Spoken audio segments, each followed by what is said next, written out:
Começando a gravar, não esqueça que até o que vocês botam no chat é gravado também, tá? Fica tudo registrado aqui.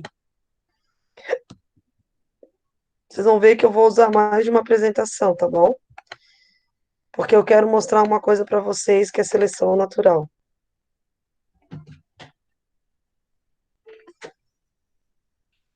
Peraí que alguém tá pedindo para entrar. Ai, meu Deus do céu. Só um pouquinho. Eu tenho que deixar alguém entrar na aula. Oi, pessoal. Pessoal, cheguem no horário. Vocês atrapalham se não estão no horário. Vamos lá, então. Eu quero mostrar uma coisa para vocês, até uma questão que eu estava conversando com, eu acho que foi o Kaique, tá? Que são os tipos de seleção natural. Então, seleção natural significa que o ambiente seleciona, né? Então, aqui, eu tenho a população em laranja e os alimentos em verde. A partir do momento que eu tenho mais alimento do que população, tá tudo certo. A partir do momento que a população ultrapassa a quantidade de alimentos, é claro que vai ter uma queda na população, né? Que o gráfico mostra ali. Então, tipos de seleção natural. A seleção natural, ela pode ser de três tipos, tá? Ela pode ser direcional, que é o que acontece lá na herança quantitativa, tá? Ó. Geralmente, a gente tem um peixe muito grande, um peixe muito pequeno, mas o normal, em condições normais, é que o peixe médio sobrevive. Então, a gente tem uma população de pessoas negras, uma população de brancos, mas a maior parte da população no mundo é de mulatos médios, né? Então, isso é algo que, se não mudar bruscamente as condições climáticas, é algo que vai ser direcionado. Então, hoje, sabe-se que a maior parte da população humana é de mulato médio. Isso significa que é uma seleção aonde o meio termo é o que está em maior quantidade nesta população. No caso do peixe, é a parte dos peixes médios, tá? Então, a gente tem a população original aqui, que é essa de cima, e vamos supor que os peixes pequenos sobrevivam, ocorra alguma coisa. Se os peixes pequenos sobreviverem, vai haver um deslocamento dessa seleção mediana. Aqui a gente tem, deixa eu ver ali. Então, a direcional, tá? É quando ocorre um desvio do padrão. Então, está direcionado ou para o peixe pequeno ou para o peixe grande, ou um ou outro. Então, a maior parte da população era de peixe médio. Aconteceu alguma coisa no ambiente, e aí agora sobrevive mais os peixes pequenos. Isso pode ser, por exemplo, uma caça. Eles começam a caçar muitos peixes grandes e não dá tempo dos pequenos virarem grandes e reprocriar. Perdão, e procriar. Então acaba influenciando, tá? Pessoal, segura aí todo mundo que depois eu vou fazer a chamada de vocês, ok? A gente tem a seleção natural estabilizadora, que é o que eu estava explicando antes. A seleção natural estabilizadora geralmente é o termo central que existe em maior quantidade, que é o que a gente viu na herança quantitativa, tá? Geralmente os extremos são baixos, que é o que acontece aqui com o pássaro, e os medianos é que estão em maior quantidade. Isso é uma seleção estabilizadora. É o que acontece com nós humanos também. Seleção direcional é direcionada para um dos extremos. Seleção estabilizadora, ela fica no meio termo. E a seleção disruptiva, ela é bem louca. O que acontece? A população original diminui e os extremos igualmente sobrevivem, certo? Aqui, pessoal, tá aparecendo ou é uma ostra ou uma castanha, alguma coisa desse tipo. Então, aqui a gente tem um ser vivo de maior e menor tamanho sobrevivendo e o tamanho mediano não sobreviveu. Isso é uma seleção disruptiva, tá? Então, ó, seleção natural ela pode ser direcional, ou os grandes ou os pequenos sobrevivem.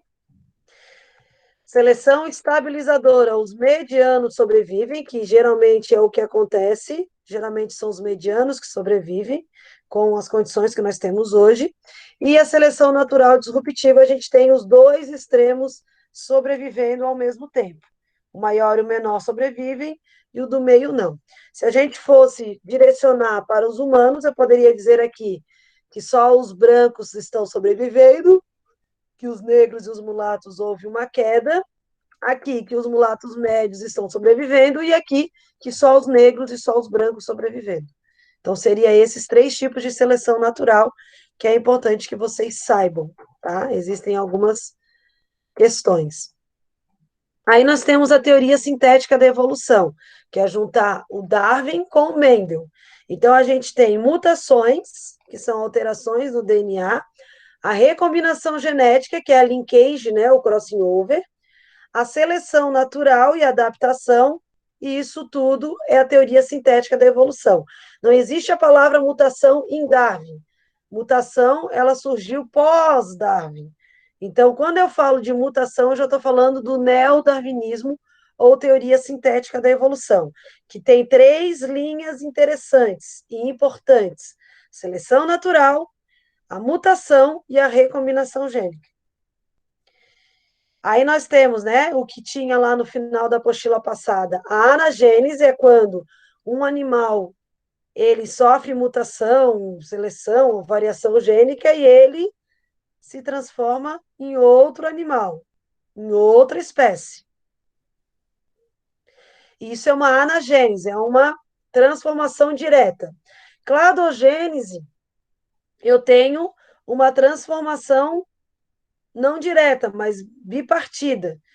Então, eu tenho esse animal que vai se transformar neste e também neste. Eu tenho uma bifurcação na formação de novas espécies. Não formou uma nova espécie, formaram duas novas espécies.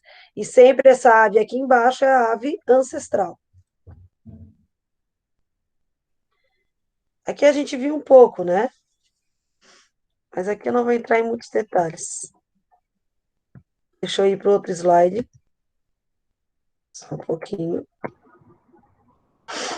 Deixa eu compartilhar com vocês. Deixa eu ver se tem alguma coisa aqui. Alguém querendo entrar? Vamos ver aqui.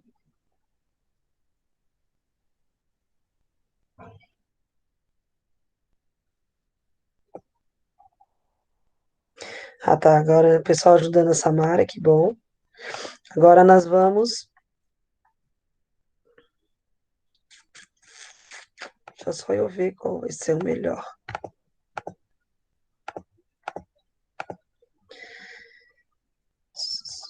Estou em dúvida, mas vamos ver isso aqui. Qualquer coisa eu volto lá. Então, assim, eu vou mostrar até esse aqui, até para falar com vocês, tá? Isso daqui é uma imagem totalmente errada, né? Mesmo porque a gente sabe que evolução não é uma linha, evolução é uma árvore, né? Então, isso aqui é uma imagem totalmente errada na evolução, tá? E aí, essa imagem dá a entender que esse aqui é o melhor. Não é verdade, né? E que a evolução humana, no caso, que tem os australopithecus, Homo habilis, Homo erectus, Homo sapiens, Neandertales e Homo sapiens sapiens, que na verdade nem existe Homo sapiens sapiens, é só Homo sapiens, mas tudo bem. E nem é Homo sapiens Neandertales, é Homo de Neandertales. Então, não é uma linha, a evolução é um ramo. Por que que os Homo sapiens sobreviveram? Seleção natural. O Homo sapiens estava no lugar certo na hora certa. E o Homo sapiens faz algo que os outros não fazem: guarda gordura no corpo. Gordura é uma glicose que foi transformada em glicogênio, que foi transformada em lipídio. Então, nós evoluímos porque os nossos ancestrais conseguiam guardar glicose em forma de gordura e energia. Só por isso. Então, espero que vocês entendam o que eu estou falando. Teorias evolucionistas, né? A gente já falou do criacionismo, fixismo, que todo mundo nasceu assim e vai continuar assim. Aí vem a hipótese das transformações das espécies, vem o Lamarck, da lei do uso e desuso, e lei da herança adquirida, mas o Lamarck falava que o ambiente é que era o importante, e depois vem o Darwin e fala da tão famosa seleção natural. Porém, Darwin não sabia explicar como a transmissão dos caracteres ocorria, porque Darwin não conheceu Mendel. Então está escrito assim: indivíduos com mais oportunidades de sobrevivência seriam aqueles cujas características fossem mais apropriadas para enfrentar as condições ambientais. Esses indivíduos teriam mais probabilidade de se reproduzir e deixar descendentes. Isso é seleção natural. Não sou eu, indivíduo, responsável pela minha mudança. Eu já tenho a mudança e o ambiente favorece aqueles que têm a mudança adequada. Espero que vocês entendam isso.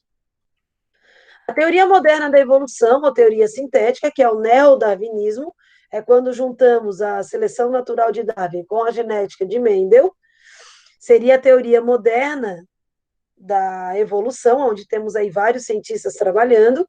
Um deles é o Morgan, da linkage, do morganídeo, entre outros. Tem o Wallace, como é que é o nome dele, gente? Acabei de ler o nome dele. Eu tenho um livro dele.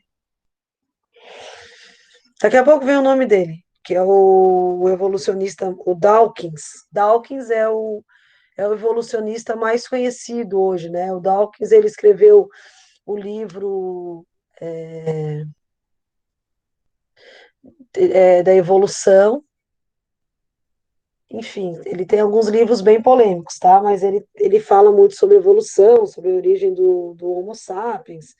Ele, de evolução, é o mais conhecido, que é o Dawkins. Tem vários livros dele, tá?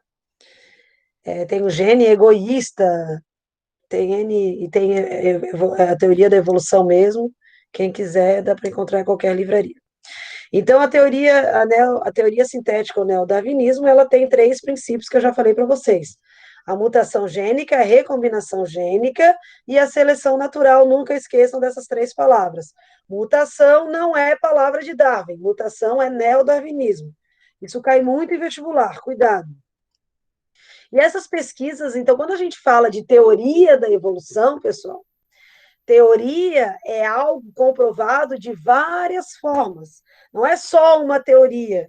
A teoria não é uma teoria. Teoria é a teoria. Quer dizer que muitas evidências comprovam essa teoria. Diferente de uma hipótese, diferente de uma lei. A lei não era para ser derrubada, mas as leis foram derrubadas. A teoria da evolução não é assim, eu acho. Tu não acha, porque já é uma teoria altamente comprovada de várias maneiras. Uma delas é o documentário fóssil, a outra delas é a adaptação dos seres, que é a seleção natural, né? Ou até a própria seleção artificial, que eu vou falar sobre isso, e também as seleções, as semelhanças anatômicas, fisiológicas e bioquímicas entre as espécies. Então, a gente vai começar pelo documentário fóssil, né? O que é um fóssil? O fóssil é um indício forte, né, de que o nosso planeta já foi habitado por seres diferentes que deixaram, né, por algum motivo, foram extintos ou existem ainda, sendo uma das principais evidências da evolução biológica. Primeira coisa que vocês têm que saber: fóssil, para eu conseguir um fóssil de um ser vivo, eu geralmente tem a ver com um osso, ou uma concha ou um osso. Animais de corpo mole, dificilmente a gente acha fóssil, como lesma, como anelídeos. Agora, os animais vertebrados é mais fácil. Ou os animais como moluscos, que têm concha, artrópodes, equinodermos, é mais fácil achar esse fóssil. Então, o fóssil pode ser os ossos, pode ser fezes, tá? Desse animal, ou esse animal foi prensado entre duas rochas e eu encontrei evidências dele no fóssil. Geralmente a gente usa o carbono 14 para poder identificar. Tranquilo? Alguma dúvida? Tá. Adaptação.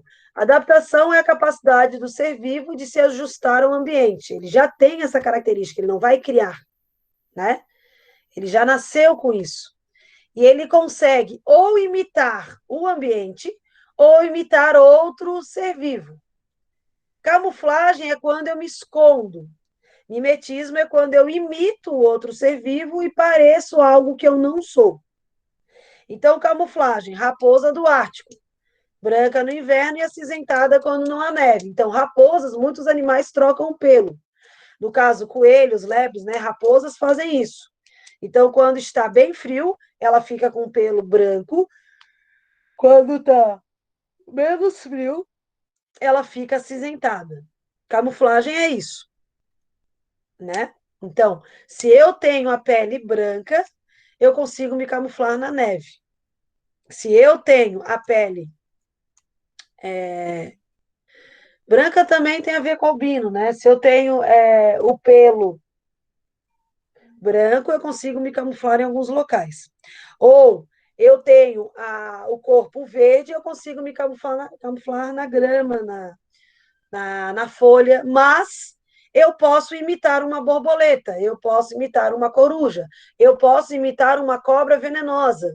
Se eu imito algo que eu não sou, isso chama-se mimetismo, que é a arte de imitar algo que você não é. Então, a Micrurus coralinos é a coral verdadeira. A Erythrolampus, Esculape é a coral falsa. Mas a coral falsa, ela acaba parecendo com a verdadeira, até por uma questão de camuflagem. Deixa eu até ver se eu tenho uma outra imagem para mostrar para vocês.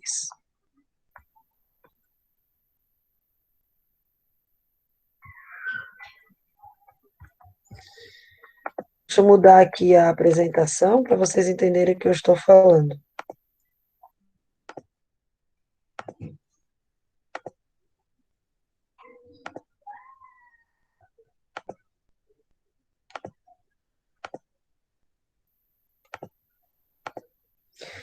Estou compartilhando aqui para vocês.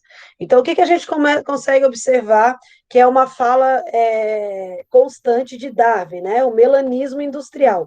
Na Revolução Industrial, antes da Revolução Industrial, eu tenho uma mariposa aqui preta e ela consegue se camuflar no tronco das árvores.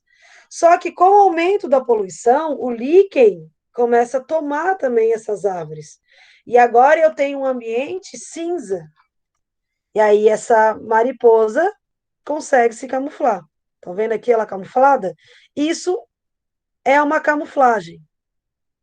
Isso é uma camuflagem.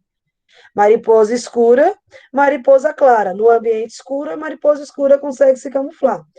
A mariposa clara consegue se camuflar aqui. E aqui a escura aparece. Quem é que o predador vai pegar? Nesse caso, o predador elimina a branca. Nesse caso, o predador elimina a preta. Não é porque o predador prefere comer, ele elimina aquela que ele consegue chegar. Beleza? Isso é camuflagem. Isso aqui são fósseis.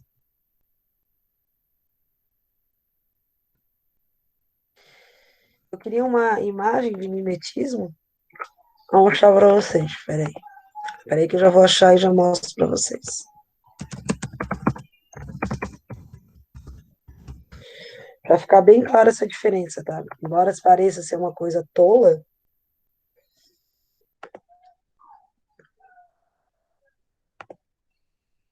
aqui, ó.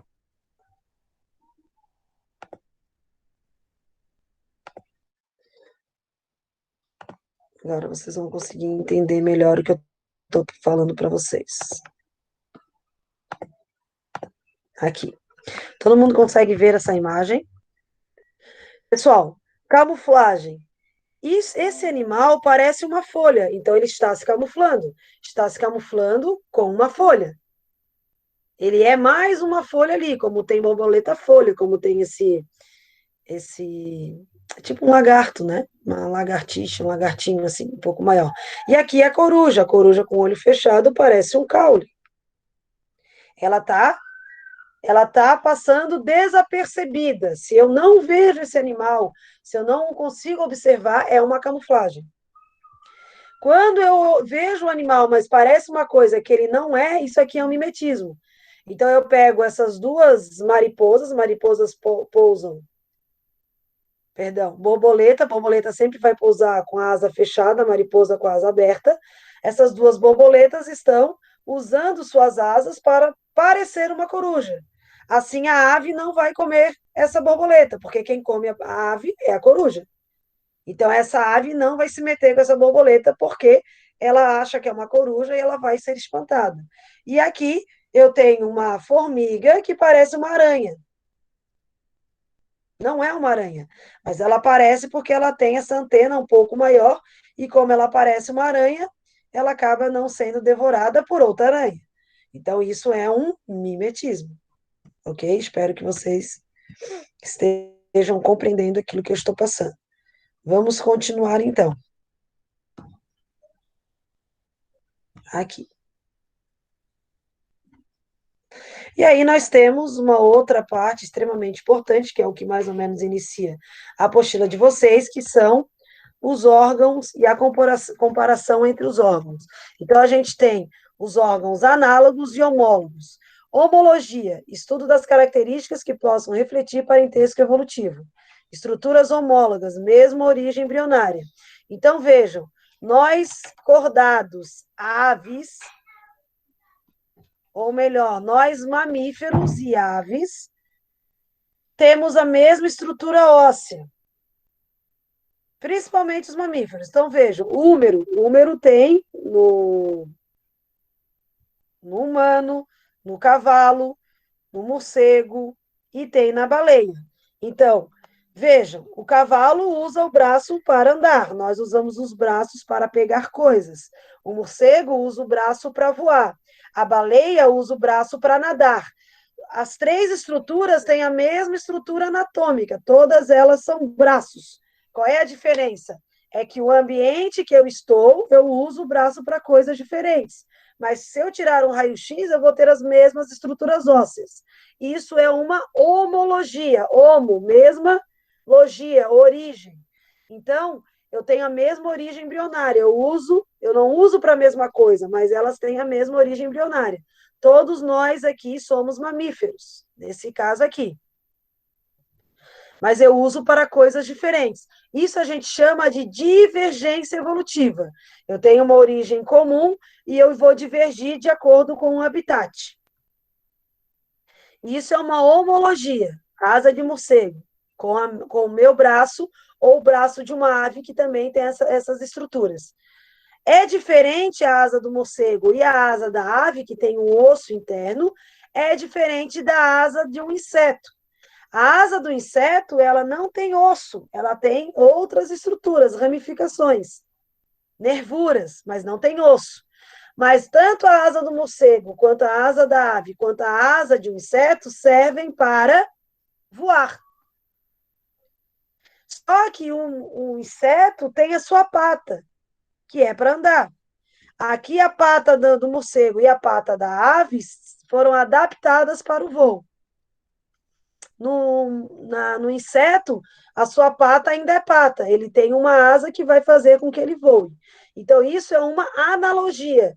Eles usam a estrutura para a mesma coisa, mas ela não tem a mesma origem embrionária. Ok? Isso a gente chama de convergência. Eles usam a asa para nadar, perdão, eles usam a asa para voar, mas elas não são iguais anatomicamente. É a mesma coisa de eu pegar a nadadeira de um réptil, de uma tartaruga, ela é igual à nadadeira de uma baleia, são homólogos. Porém, a nadadeira da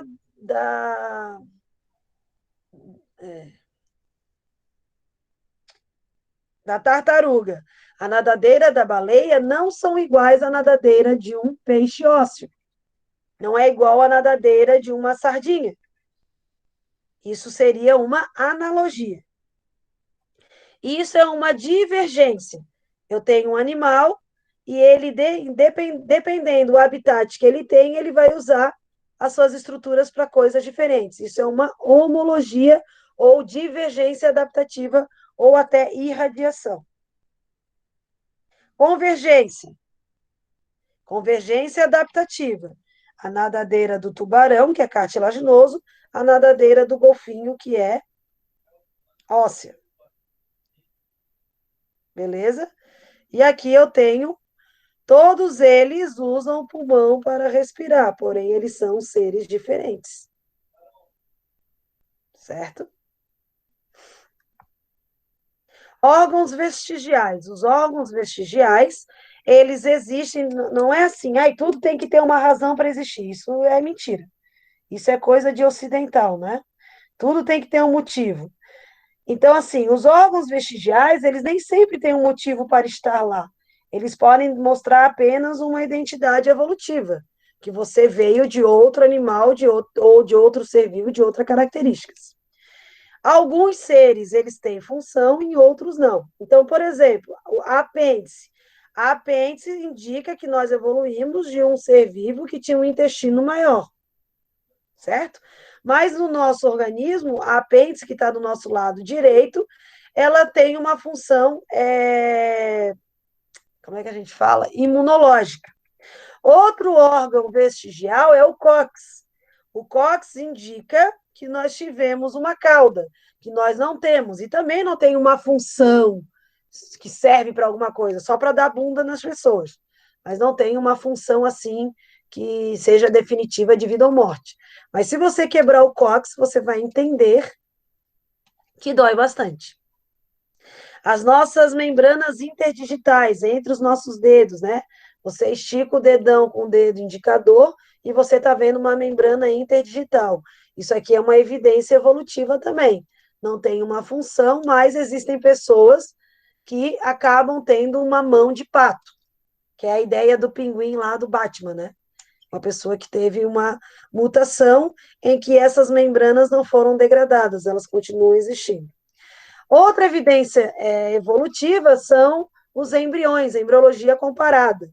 Então, vejam, embrião de peixes, répteis e mamíferos e aves, eles são exatamente iguais em um determinado momento. Depois, então, isso é um embrião, ó, e aqui eles são semelhantes. Quando vai chegando próximo a ser feto, feto é isso aqui. É quando eu identifico a espécie. Então, se nós temos células semelhantes e embriologias semelhantes, é porque nós temos uma origem comum. Beleza? Então, todos nós aqui, todos os seres aqui são cordados, eles têm uma característica em comum. Especiação. Especiação é o ato de formar novas espécies. Ela pode ser por uma barreira geográfica, eu construí uma BR, ou houve um terremoto, separou, ou tem um morro que separa um lado do outro, ou um rio que agora existe, não existia antes. Mutações diferentes, num lado. Seleção natural também que ocorre nos dois.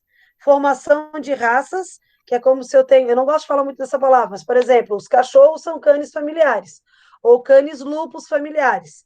Então, nós temos vários tipos de cachorro, porque a gente vai separando e isolando, mas eles são da mesma espécie. Agora, quando eu não consigo fazer o cruzamento, aí eu tenho novas espécies. Isolamento reprodutivo das espécies pode ser comportamental, reconhecimento visual, um ser não se atrai pelo outro. Pode ser acasalamento em épocas diferentes, que é o caso das plantas, fazem isso. E o fisiológico, diferenças anatômicas no aparelho reprodutor. Não tem como um cavalo se reproduzir com um cachorro, mesmo porque não encaixa a anatomia. Incapacidade do espermatozoide fecundar o óvulo. Então, mesmo que eu vá tomar um banho no mar, e lá naquele mar está cheio de espermatozoide de vários animais, eu, humana, mesmo que entre lá, sei lá, nem sei como, mas mesmo que tenha contato com o meu óvulo, por que então que o espermatozoide de um réptil não entra no óvulo de um peixe? Porque tem incompatibilidade química, tá? Mortalidade zigótica e esterilidade do híbrido. Então, por exemplo, existe, vocês já ouviram falar na mula, né? É uma que é uma reprodução, que é o nascimento, né, de um híbrido, da reprodução de dois seres diferentes. Ela nasce, mas ela é estéril, por isso que ela dura tanto, por isso que é tão interessante. É o que vocês fazem com os cachorros de vocês, né? O cachorro, ele